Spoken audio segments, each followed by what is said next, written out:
Sir, pinatatawag niyo raw ako. Oo, Guerrero. May problema ka. Anong problema, sir? Ilang ulit ko bang sasabihin sa'yo?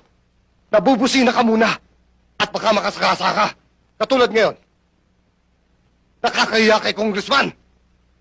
Pati anak niya. Pinakialaman mo pa. Imbis na bigyan mo ng pabor. Binugbog mo pa. Ngayon, ano gagawin mo? Sir, daan-daan lang ho. Ang alam ko, kaya nakapiling si Katarungan.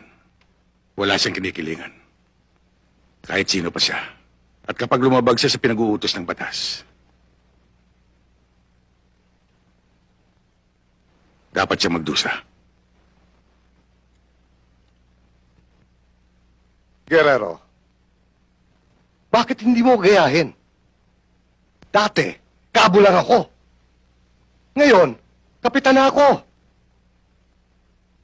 Dahil kay Congressman, maging ang bulsa ko, hapit na hapit sa laman. Sir, kontento na ako sa kinikita ko. Basta't parehas ang laban. Kahit kapiranggot, maligaya naman ako. Hindi gaya ng iba dyan. Kung kumain, lagi nakatayo. Kaya hindi nabubusog. Bakit, Guerrero? Sa palagay mo kaya, hindi ka nagdurusa sa kalagayan mo? Kakarampot lang ang sweldo mo! Sarhento lang ang rango mo! Pasensya ka na, Kapitan. Hindi kaya ng dibdib ko ang magkaroon ng maraming guhit sa braso na hindi pinaghirapan. Sarhento, magmula sa araw na ito, susunod ka sa lahat ng ipag-uutos ko. Lalong-lalo na sa kapakanan ni Congressman at ng kanyang anak. That's an order. Sir, unlawful order yan. Kung ganon,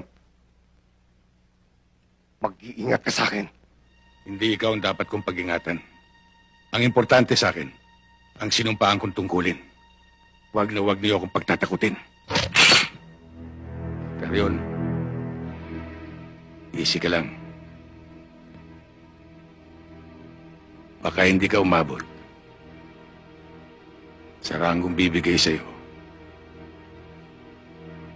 ni Congressman.